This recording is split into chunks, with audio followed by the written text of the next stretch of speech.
Hello, and thank you for inviting us to talk. I'm zooming in from the traditional territories of the Lekwungen-speaking peoples, and I acknowledge and respect the Esquimalt, Songhees, and Wasanic peoples whose historical relationship with the land continue to this day. My name is Michael Abe, project manager for Landscapes of Injustice, a 7-year research project. It actually spanned 8 years, and it focused on the dispossession and forced sale of property owned by Japanese Canadians during the 1940s. The uprooting, internment, and deportation of over 21,000 Japanese Canadians has been the focus of a rich scholarly literature, but the mass displacement and dispossession of Japanese on racial grounds was a collective moral failure that remains only partially addressed today. It was the goal of Landscapes of Injustice to research and tell this history more fully and engage Canadians in a discussion of its implication. This history still matters. A SSHRC-funded partnership grant, along with 15 partners from across Canada, Landscapes of Injustice embarked on 4 years of research in over 20 archives and repositories in Canada and the UK, and another 4 years in knowledge mobilization. Over 80 undergrad, grad, doctoral, and work study students and postdoc fellows in 150 fellowship years contributed to all phases of the project, from research, analysis, writing, and museum curation. We're grateful to them and to the cluster leads, the Academy, and the community for their guidance and mentorship. 100 new oral histories of Japanese Canadians and their descendants, as well as non-Japanese Canadian witnesses and bystanders and their descendants, shed new light on the internment era policies and their implications. The results have exceeded our expectations. We've been featured in newspaper, both print and electronic, and radio and TV interviews on over 100 occasions. And we're also spotlighted on NHK World Lounge News and Ohio Nippon. The Tree Trunk Can Be My Pillow is a biography based on the manuscript by the late Jack Kagetsu of his father, Eikichi Kagetsu, a logging baron on Vancouver Island who stood to lose the most in the dispossession. Witness to Loss, edited by Jordan Stanger-Ross and Pamela Sugiman, was published in 2017 by McGill Queen's Press.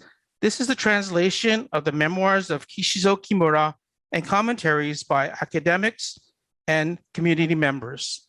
Kimura was a Japanese Canadian who was on the committees that oversaw the forced sale of the fishing vessels and then the property of the Japanese Canadians.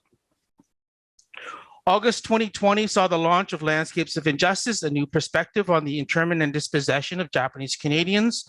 This book is a definitive statement of our research that reinterprets the internment of Japanese Canadians by focusing on the deliberate and permanent destruction of home through the act of dispossession. The book, edited by Jordan, consists of 14 chapters by 11 authors and is centered on the project's 4 claims. Dispossession is the loss of home. Dispossession required the work of many. Dispossession required justifying wrong, and dispossession is permanent. Certainly, these claims form the core of all of our project outputs, and Jordan will elaborate on these. In September 2020, we had the launch of the museum exhibit, Broken Promises, at the Nikkei National Museum and Cultural Center in Burnaby. It was grounded in research from the project. Broken Promises explores the dispossession of Japanese Canadians in the 1940s. It illuminates the loss of home and the struggle for justice of one racially marginalized community by following the family histories of 7 narrators and their families and their life in Canada before the war, the administration of their life during and after the war ends, and how legacies of dispossession continue to this day. Broken Promises will open at the Royal British Columbia Museum here in Victoria and runs from June 10th to September 5th. A smaller, condensed version, Condensed Traveler, is also available. It was just at the Touchstone Museum in Nelson, BC, and will move to the Qualicum Beach Museum later in June. A narrative storytelling website was launched at the same time to supplement the museum exhibit and the project, expanding on the 4 claims and the narrator's family stories. For teachers, the websites for the elementary school and secondary school curricula developed by our Teacher Resources Cluster were launched last year. In particular, the Powell Street simulation module was tested in over 30 classrooms in BC and Ontario and yielded some incredible results from elementary school students. I invite you to explore the website and a video of the student works. To increase exposure to the teacher resources, we ran the Canada's Internment Era Field School in 2019 in conjunction with the Nikkei National Museum's Internment Sites bus tour. It was an opportunity for 10 teachers and 10 students to interact and learn from those who had experienced internment and the forced uprooting in sites where it took place. Special friendships and connections were made, and we're anxious to continue offering the field school in 2023 and beyond as COVID restrictions allow. When Landscapes began its research, about 10% or 1,500 individual case files created by the custodian of enemy alien property were available to the public. Further investigation by the project with Library and Archives Canada developed into an agreement to open and digitize the remainder of the case files. Permission was granted to Landscapes of Injustice to use them in our research database. The legacy of this database is the project output that I'm most proud of. I've seen firsthand the emotional impact of the contents of these files, which provide tremendous detail about the experience of Japanese Canadian families during the 1940s. As a project manager of Landscapes and a 3rd-generation Japanese Canadian, I participated in discussions of whether and how to make these sensitive records available online. The entire research collective consulted extensively on this topic. These discussions included representatives from the National Association of Japanese Canadians, Japanese Canadian Cultural Center, the Vancouver Japanese Language School and Japanese Hall, the Nikkei National Museum and Cultural Center, and the Landscapes of Injustice Community Council. After more than a year of considering their specific contents and the challenges they raised, there was consensus and encouragement that these difficult records should be shared due to the significance of the materials for future scholars, educators, the general public, and the Japanese Canadian community in particular. While I know that these records are sometimes triggering, I support this decision, especially because it reflected careful due process by key experts in our community. This addition to the database has already had a remarkable impact on the Japanese Canadian community, both those who had experienced the internment era firsthand and their descendants. LOI research assistants and project members worked hard to handle these case files, separating them, adding metadata, and preparing them for integration into the research database. Officially launched in March 2021, it became a significant resource for researchers and for family members and descendants affected by the forced uprooting and the displacement from their homes, lives, and livelihoods. In its first year, it has had over 60,000 visits. With a few keystrokes, Japanese Canadian community members can now search on a family name and download a copy of documents related to that family member.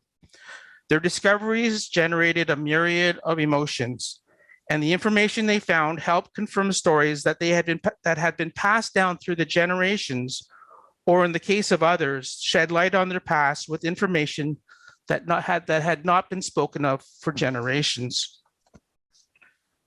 Between 2020 and 2022, I've had the privilege of organizing 6 family storytelling sessions held online and also collected written accounts from community members. We were grateful for the opportunity to glimpse into their past and for them to share their findings and feelings. The questions we asked in these sessions were simple.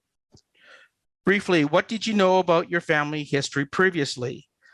And what were some initial reactions you and your family members had upon receiving the family case files? Were there things that you found that surprised you or confirmed or filled in gaps in stories you had heard? And please share any examples if you could.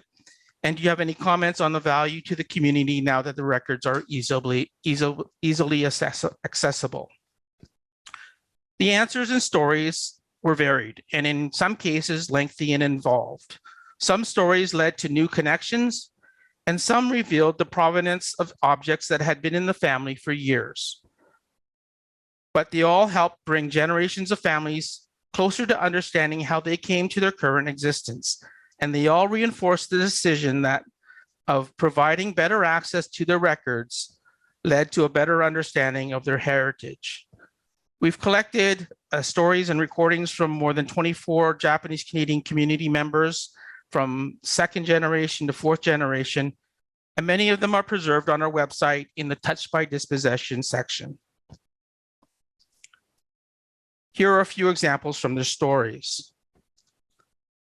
Laureen Oikawa's uncle Buck was a leader in the Japanese Canadian fishing community in Steveston and led the early fight to protect our environment. He was the first to return to Steveston after the Second World War, and he continued to advocate for the fishers. We looked at his bird commission file, and it's upsetting to see the devaluing of property and people. This letter says Buck's property was sold to a veteran. Buck was a veteran. Actually, he offered to serve Canada and was refused by the Canadian military and served as an intelligence officer with the British Army. The Canadian military later said that he was on loan to the British. So the taking of his property and giving it to a veteran is a further insult to injury. For Sherry Kajiwara, the hardest correspondence to read were the handwritten letters, not only because no one handwrites in cursive longhand anymore, but because of the eloquent and painfully humble language. This one written in 1944 to the custodian's office in the Royal Bank building in Vancouver, where her Ji-chan, or grandfather, mentions his ailing wife, was particularly heartbreaking. For Kate Michi Ettinger, the files revealed letters that unabashedly undervalued the property to secure a steal price. Multiple appraisals, each taking fees that drain the assets, taxes despite being dispossessed, and the custodian's 5% commission on a sale. Here you see an inventory that Morio had made of the household belongings, listing with a total value of $409. And on the right, a furniture appraiser offered to take it all for $40. On reading the whole correspondence, she said, "My stomach knotted with disgust, sadness, and rage at the plunder," and added, "It was chilling to see these index cards about our family, each person reduced to a number, 5150. That's my great-grandmother's number." Despair. Index cards meticulously cross-reference all family members with their numbers right down to a 4-month-old child. People and their families reduced to a number cataloged on an index cards for reference, like library cards. Despair at the indignity. Outrage. People's lives stripped bare, valued belongings reduced to line items on a questionnaire, everything plundered, devalued by forced evacuation. Rage at the injustice. Disgust. Witnessing artifacts from this dehumanizing process in action, what enables people to treat other people worse than dogs. Invisible injuries pierce the spirit, leaving a mark on the generations who follow. Disgust at the inhumanity. Stacy learned that the Mayo Lumber Company in Paldi let their Japanese employees leave their belongings in the Japanese hall when they were sent to Hastings Park or road camps. The company provided housing at the local camp in the bush, so her grandparents did not have a lot, but they left a few items in storage, including a Singer sewing machine. She told me, "My mother wrote to Mr. Mayo after they had settled in Picture Butte and had their belongings sent to them. So unlike most Japanese, they did not lose their property. After reading this, I asked my grandmother whether the sewing machine she had in her bedroom is the same one from Paldi. And it is. Given the Reiko found the records concerning her family's war savings certificates, the lost life insurance policies, and the hospital fees were illuminating but difficult to grapple with. With inflation, the hospital fees for Kocho alone would be equivalent to over $70,000 in 2020. The effect of forced poverty are felt in my family, she said, even today. Given the handwritten letters with dates and locations of where the family lived, Tammy and her sister Patty asked their 95-year-old mother about her experience living in these places. Tammy related, "It was a surprise to hear my mother remember events and places with so much detail and to connect the dots on some of the discoveries we encountered in the files. When I asked my 17-year-old daughter, Naomi, about her thoughts on hearing Bachan's stories, she said, I like hearing the family history because I didn't learn anything about this in school. I also think it's very special to hear it directly from my Bachan." Stephanie, a grade 6 teacher in Ottawa, said, "When we do the Powell Street simulation activity, my great-grandparents' store is one of the properties, so a student or group gets to create it and then experience many aspects of the internment era as my family. The simulation is always emotional for me, especially when my great-grandparents' business is part of it, and it's deeply meaningful for the students." You can find all these resources and outputs on our website, landscapesofinjustice.com, and excerpts from more of these stories will be highlighted in the summer issue of the BC History magazine.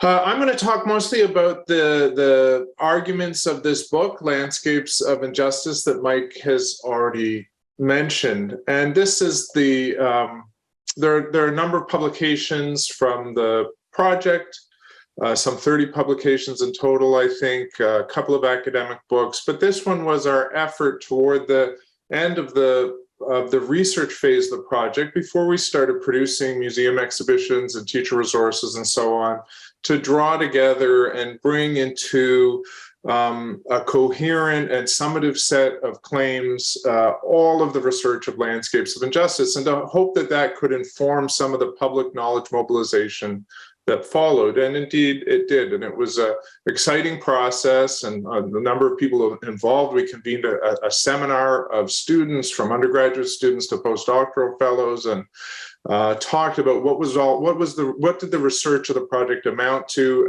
and what emerged from that was this book. So the project, in a sense, returned to a history that had been well told already. There's wonderful Japanese-Canadian novels, poetry, art in relation to the internment. There's a historian of the internment on this call, Pat Roy. Hi, Pat.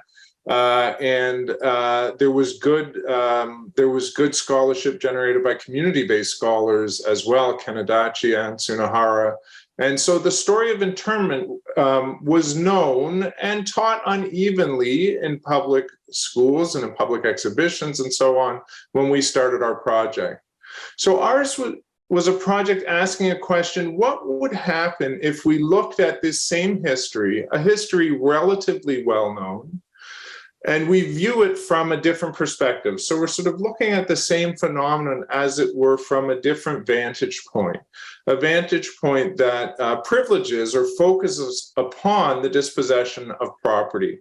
And it was my view from the start, and many of our view from the start, and certainly my view and the view of others at the end, that we viewed the era, the harms perpetrated against Japanese Canadians in the 1940s, quite differently if we center upon the dispossession. And I think that's the promise of this session, that I think the ad blurb for this session said we change how you think about the internment. And so here is my effort to do so. This project was oriented towards documents like these that have been perhaps less central in stories of the harms perpetrated against Japanese Canadians in the 1940s. A lot on Salt Spring Island, that then over the course of subsequent decades was sold in 1944 and then divided and redivided, subdivided, and sold. And I'll talk about that property later in the talk. But in a sense, our project asked, what happens if we told a history of the era that focused on documents like these? How might we see this history differently as a result?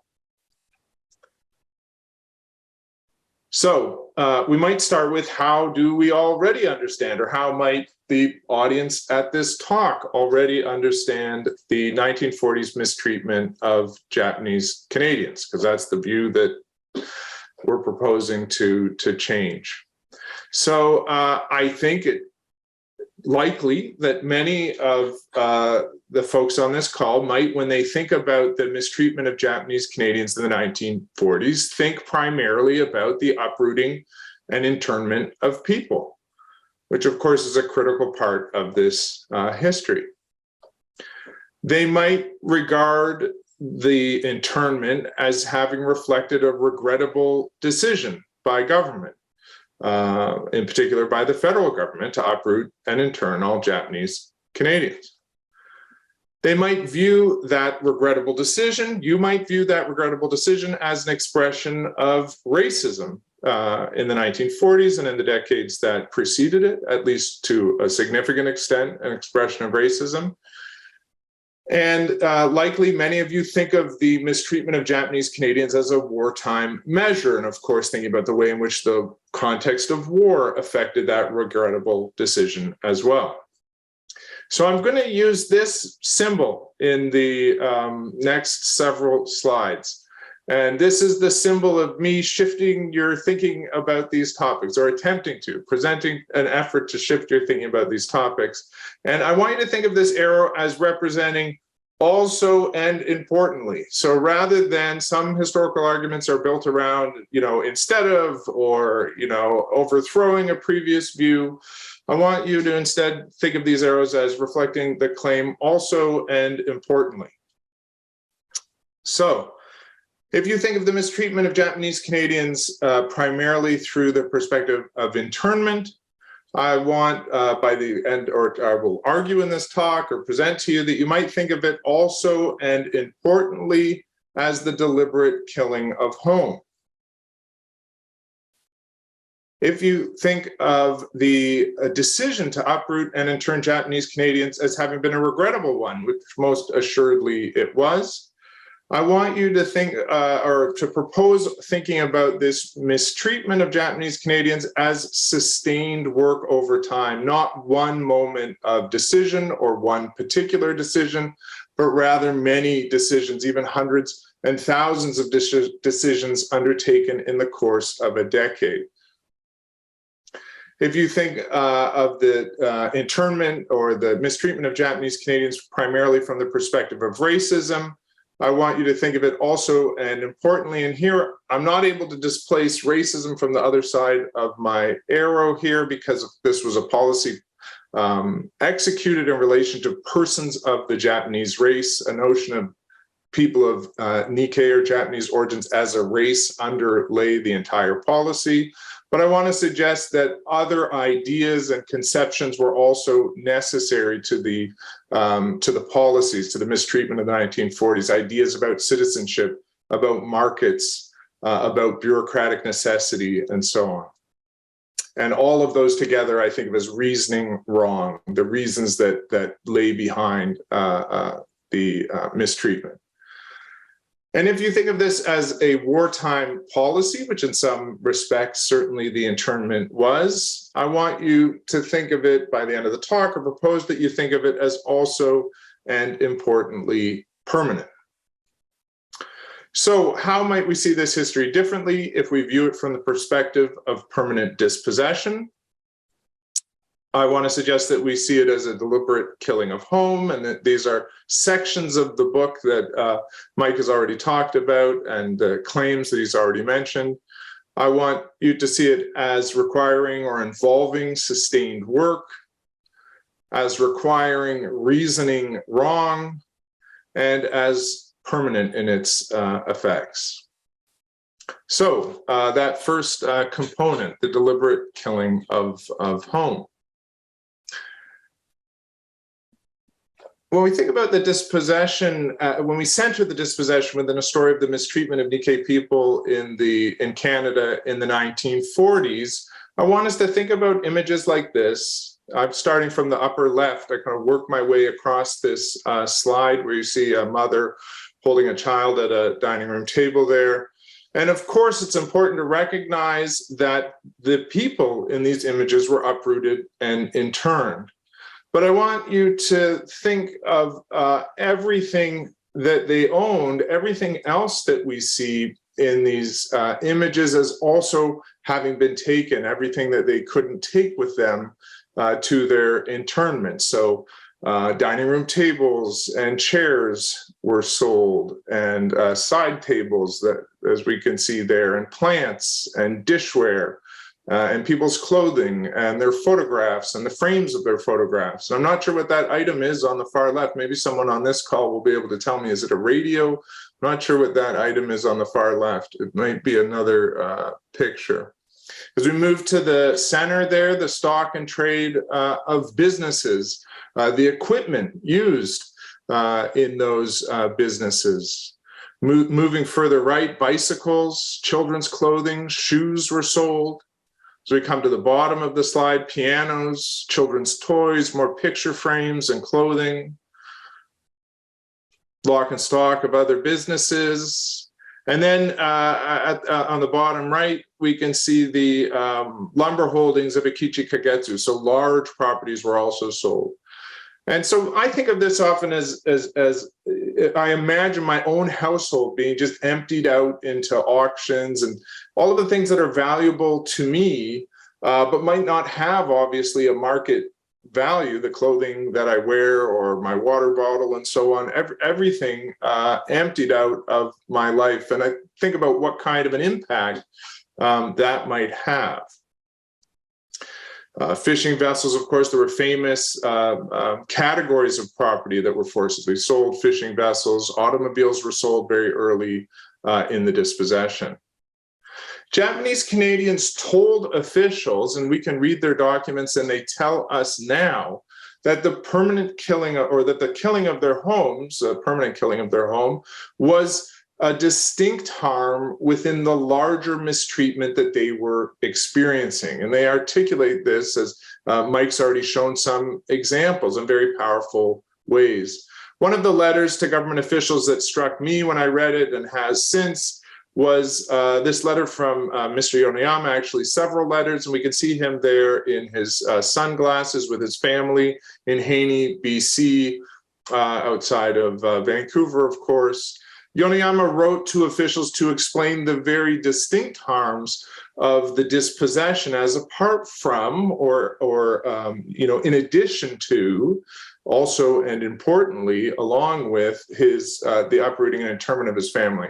And I'm going to read a little bit from my book where we quote Yoneyama, do a little product placement here. In chapter 4 of the book, where we focus on letters of protest that Japanese Canadians wrote. On the 31st of July, 1944, Rikizo Yoneyama, a former resident of Haney, British Columbia, an agricultural area east of Vancouver, wrote to the Canadian Minister of Justice to protest the sale of his property. 2 years earlier, when his family had packed their belongings for their forced expulsion from coastal British Columbia, they could take with them only what they could carry. And like other displaced people, they left much behind. I realize that we are victims of a war emergency, and as such are quite willing to undergo hardship to safeguard the shores of our homeland, wrote Yoneyama. However, I do urgently desire to return to my home when the present emergency ends, May I plead your assistance in the sincere request for the return of my home, he asked. When letters like this did receive a response from federal government, there's no record that Yoneyama did in this case. It came in the form of a standard letter acknowledging that, quote, the disposal of property will be a matter of personal concern, but informing Japanese Canadians that in conformity with a new federal law, everything, including their homes and this farm, would be sold. Rikizo Yoneyama, I write a little bit later in the chapter, gracefully and painfully expressed the layered significance of the ownership violated by the dispossession. Yoneyama wrote about monetary value. During May of this year, he explained, I received notification that my property had been sold for $1,406.98.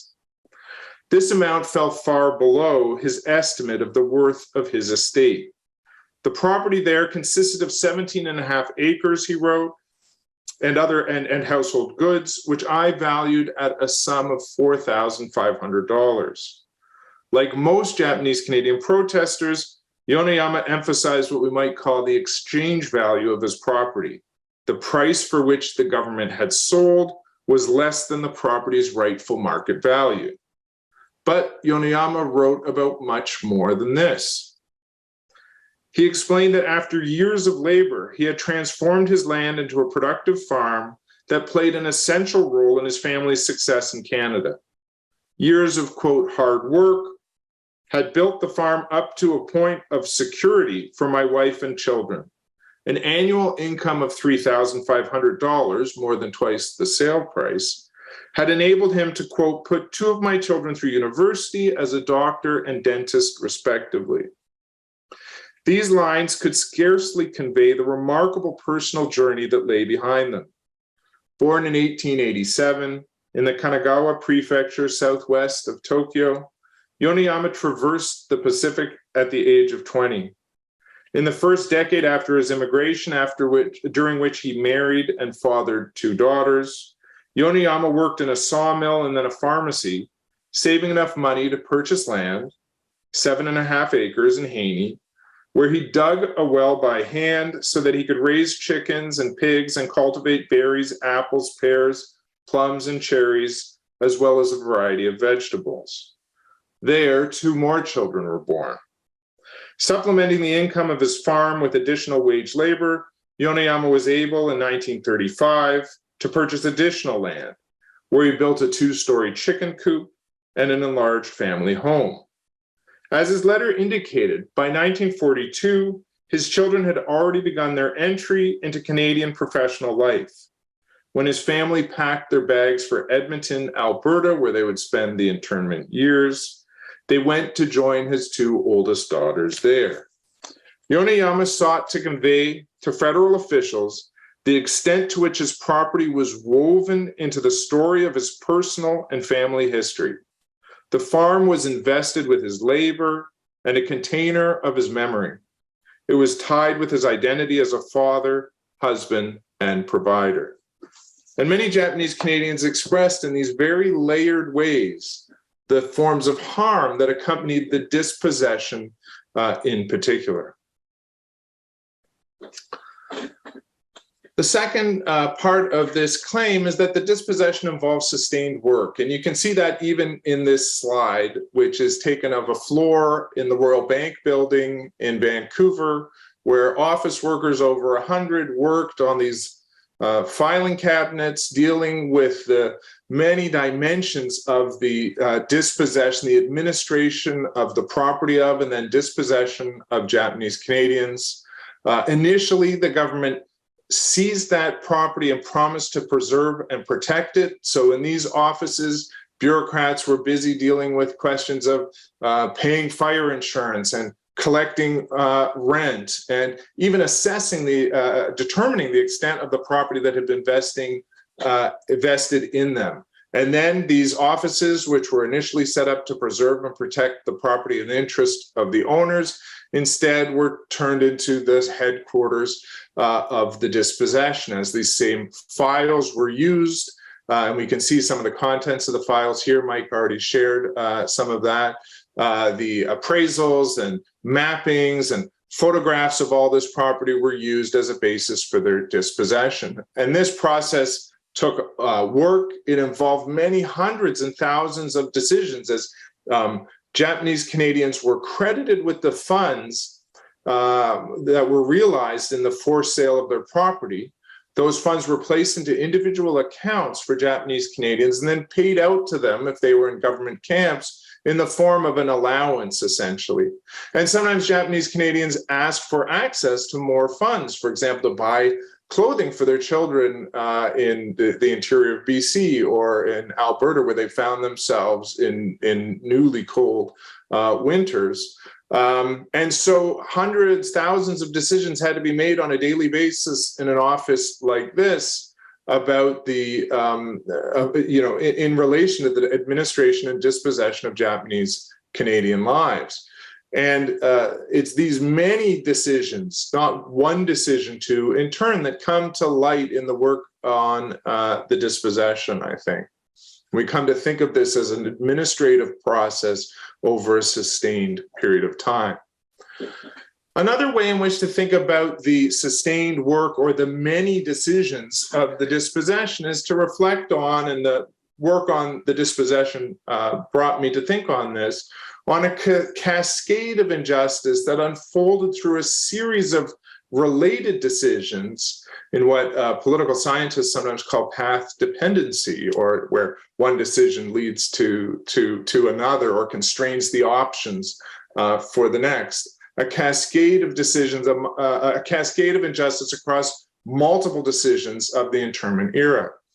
So the first of those decisions certainly is the decision to uproot and intern the entire population.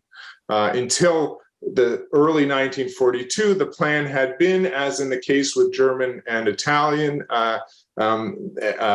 largely enemy aliens, so people of German and Italian citizenship or nationality, to intern those against whom some specific security claim could be made.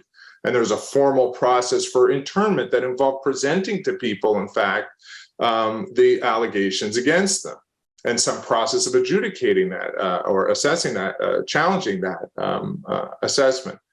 Instead, the government takes the decision in early 1942 to uproot and intern everyone of, quote, the Japanese race.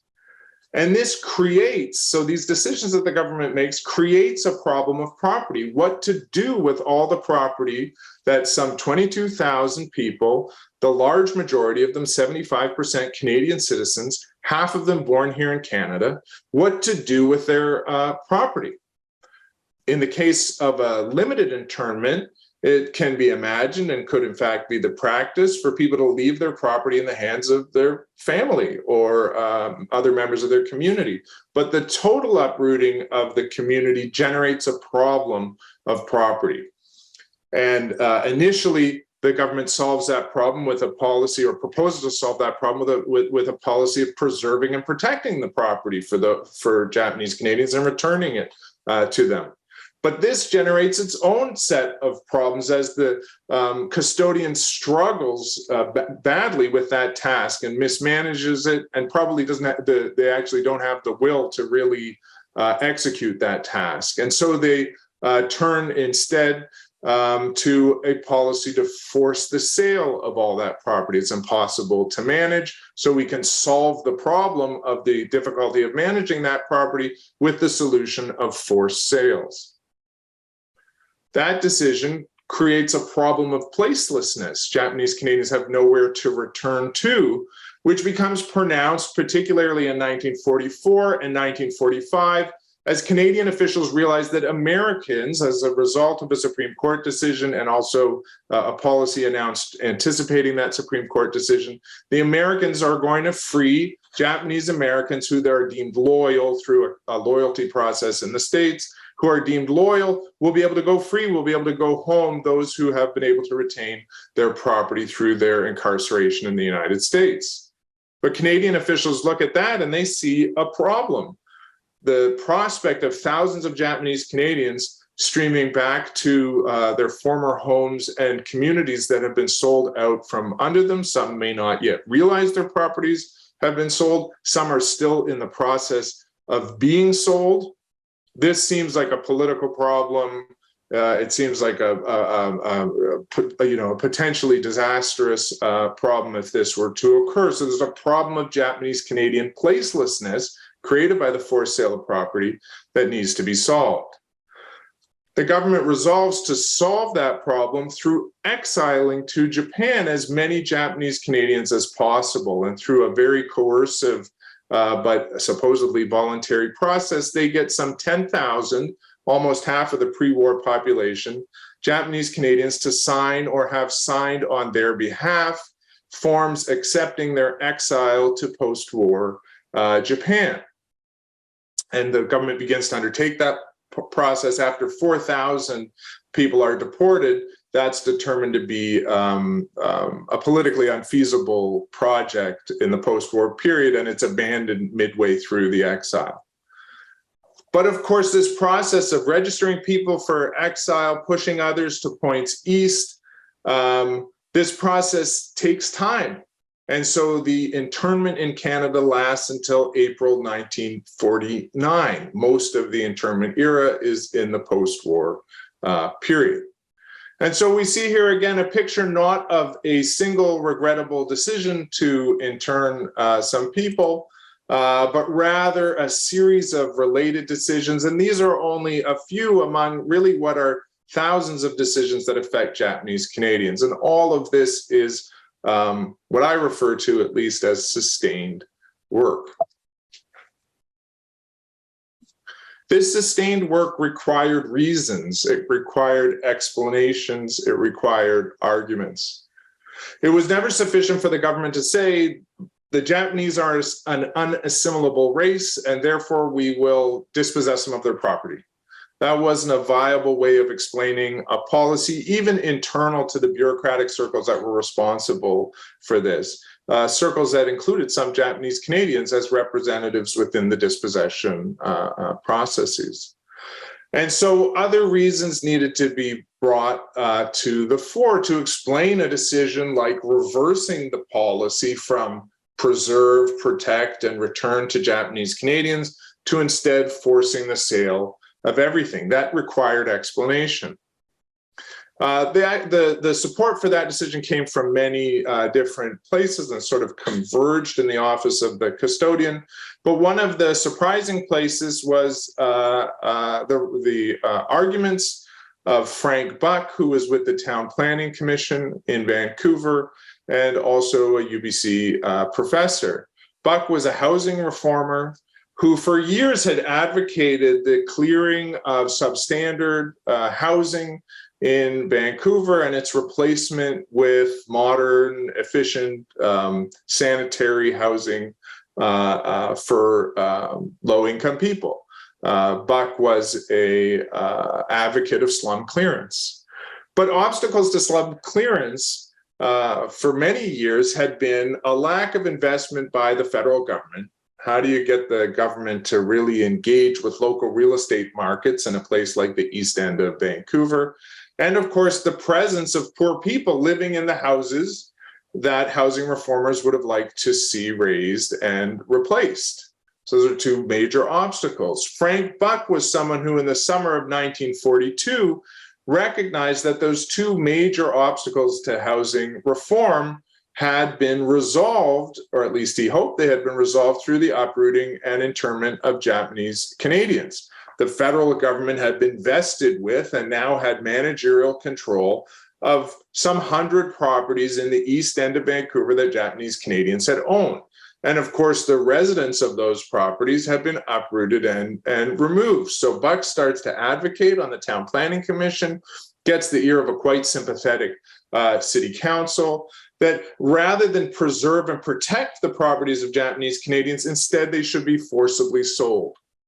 The city undertakes a campaign using the powers that the city has, building inspectors, sanitary inspectors, electrical inspectors, who go around to these properties of Japanese Canadians, inspect them, and make the argument that they're slum housing.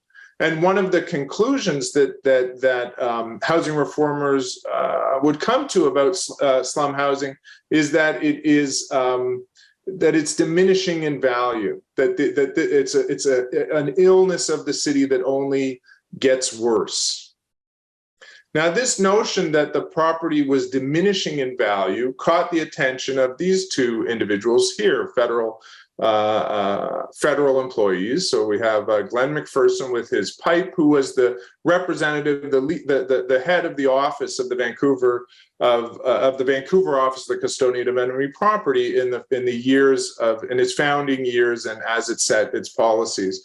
And he's talking to the Undersecretary of State, Ephraim Coleman, there, who worked for the person who officially was the custodian of enemy property.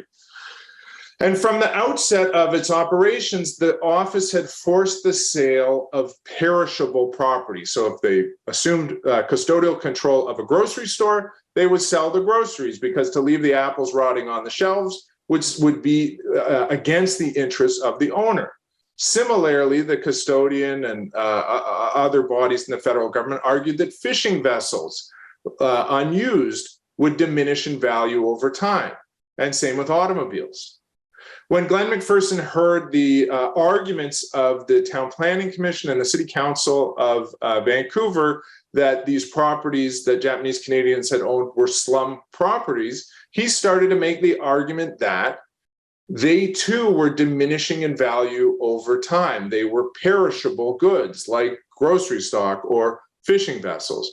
And that argument in a series of memos made its way up the bureaucracy to the federal cabinet, which approved the forced sale of all real estate and all property, and with it all property of Japanese Canadians, on the basis of arguments that had sort of percolated up and had their own arguments and reasons that, working together with the racism of the moment, permitted an argument for total dispossession. I want to also suggest that the results of this process were permanent rather than temporary in nature. And here we see on the left, people assuming control of and benefiting from former Japanese Canadian-owned businesses.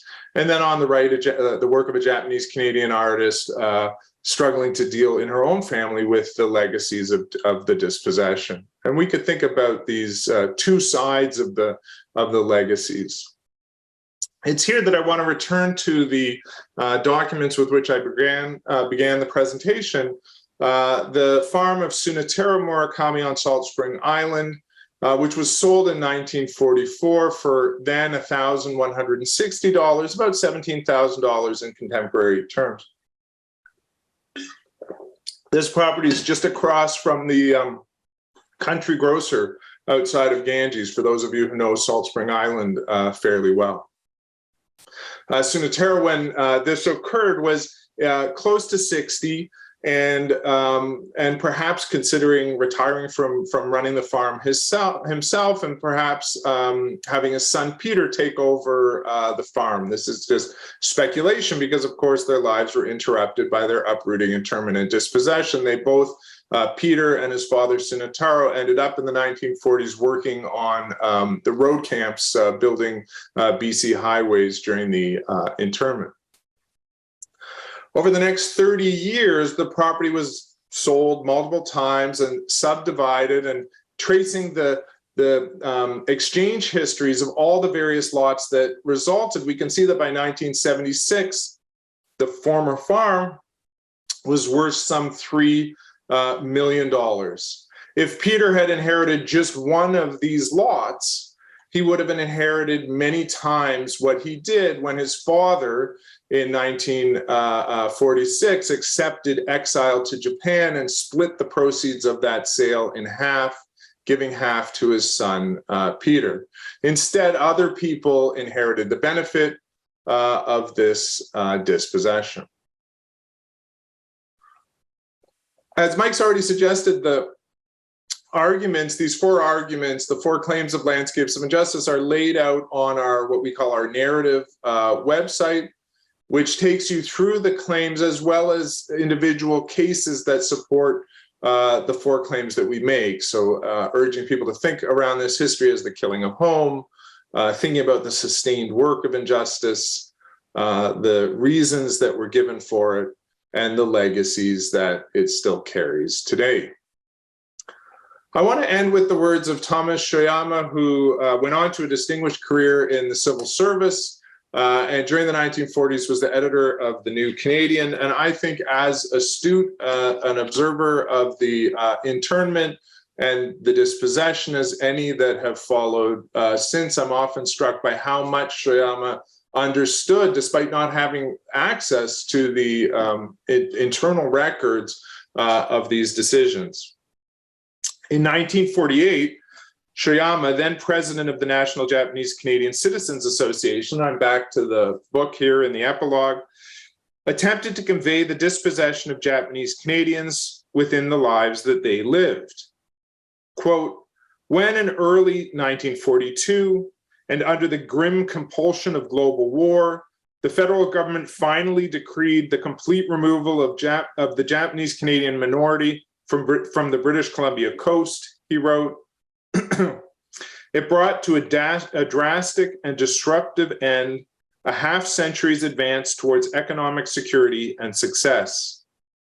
The story of the struggle of that half-century, beginning with the early arrival of eager though bewildered young men, is an immensely human one. Beneath all its political, social, and economic ramifications, a story of extravagant hopes and prospects quickly deflated by the press of unexpected reality. A gradual acceptance of and adjustment to actual conditions. A transformation from hopes of easy and quick success into the determination to build for the future. It is against a background such as this that the internment and dispossession may be properly assessed. Our work on landscapes of injustice has attempted to follow Shoyama's lead and that of many Japanese Canadian storytellers since in conveying the intensely human story of their confrontation with an unexpected reality. Thank you very much. Hopefully we've left time. I wasn't able to check my clock during the talk, but I think we have, yes, left time for about half an hour of Q&A.